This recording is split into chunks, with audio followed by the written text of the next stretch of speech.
Je t'ai parlé du boulanger qui te pétrit la pâte à pain, et tant que celle-ci lui cède, c'est que rien ne vient. Mais voici l'heure où la pâte se noue, comme ils disent, et les mains découvrent au travers de la masse informe des lignes de force et des tensions et des résistances. Il se développe dans la pâte à pain une musculature de racines. Le pain s'empare de la pâte comme un arbre de la terre. Tu rumines tes problèmes et rien ne se montre. Tu vas de l'une à l'autre des solutions car il n'en est point qui te satisfassent. Tu es malheureux, faute d'agir, car la marche seule est exaltante. Et te voilà pris du dégoût de te sentir épars et divisé. Tu te tournes alors vers moi, afin que je tranche tes litiges. Et je puis certes les trancher en choisissant l'une des solutions contre l'autre. Si te voilà captif de ton vainqueur, il me serait permis de te dire, si te voilà simplifié par le choix d'une part contre l'autre, certes, te voilà prêt pour l'action, mais tu trouves la paix de fanatique ou paix de termite ou paix de lâche. Car le courage n'est point de s'en aller donnant des coups aux porteurs d'autres vérités.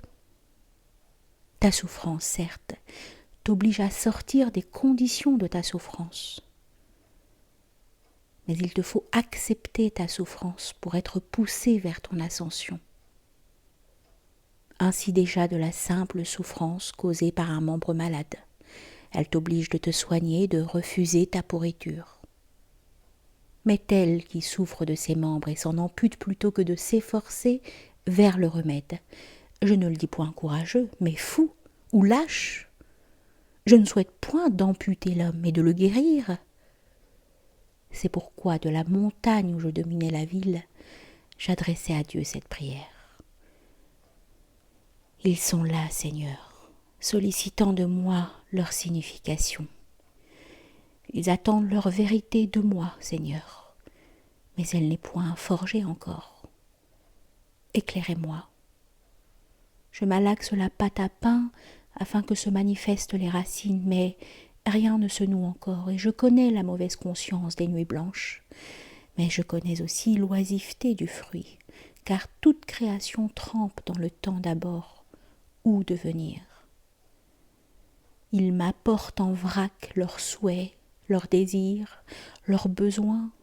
Ils les empilent sur mon chantier comme autant de matériaux dont je crois créer l'assemblage, afin que les absorbe le temple ou le navire. Mais je ne sacrifierai point les besoins des uns aux besoins des autres, la grandeur des uns à celle des autres, la paix des uns à la paix des autres. Je les soumettrai tous les uns aux autres, afin qu'ils deviennent temple ou navire. Car il m'est apparu que soumettre, c'était recevoir et placer. Je soumets la pierre au temple, et elle ne reste point en vrac sur le chantier. Et il n'est point de clou dont je ne serve le navire. Je n'écouterai pas le plus grand nombre, car ils ne voient point le navire, lequel est au-dessus d'eux. S'ils étaient en plus grand nombre, les forgeurs de clous, ils soumettraient les scieurs de planches à la vérité des forgeurs de clous, et ils ne naîtraient point de navire. Je ne créerai point la paix de la termitière par un choix vide, et des bourreaux et des prisons malgré qu'ensuite viendrait la paix, car créé par la termitière, l'homme le serait pour la termitière. Mais peu m'importe perpétuer l'espèce si elle ne transporte point ses bagages. Le vase, certes, est le plus urgent, mais c'est la liqueur qui fait son prix. Je ne concilierai point non plus, car concilier, c'est se satisfaire de l'ignominie d'un mélange tiède, où se sont conciliées des boissons glacées et brûlantes. Et je veux sauver les hommes dans leur saveur, car tout ce qu'ils cherchent est souhaitable, leurs vérités sont toutes évidentes. C'est à moi de créer l'image qui les absorbe, car la commune mesure de la vérité des scieurs de planches et de la vérité des forgeurs de clous, c'est le navire. Mais viendra l'heure, Seigneur, où tu auras pitié de mon déchirement dont je n'ai rien refusé. Car je brigue la sérénité qui rayonne sur les litiges absorbés, et non la paix du partisan qui est faite moitié d'amour, moitié de haine. Lorsque je m'indigne, Seigneur, c'est que je n'ai point encore compris. Quand j'emprisonne ou exécute, c'est que je ne sais point couvrir. Car celui-là qui se fait une vérité fragile, comme de préférer la liberté à la contrainte ou la contrainte à la liberté, faute de dominer un langage vain dont les mots se tirent la langue, celui-là se sent bouillir de colère quand on le prétend contredire. Si tu cries fort, c'est que ton langage est insuffisant et que tu cherches à couvrir les voix des autres. Mais en quoi, Seigneur, m'indignerais-je si j'ai accédé à ta montagne et si j'ai vu se faire le travail à travers les mots provisoires?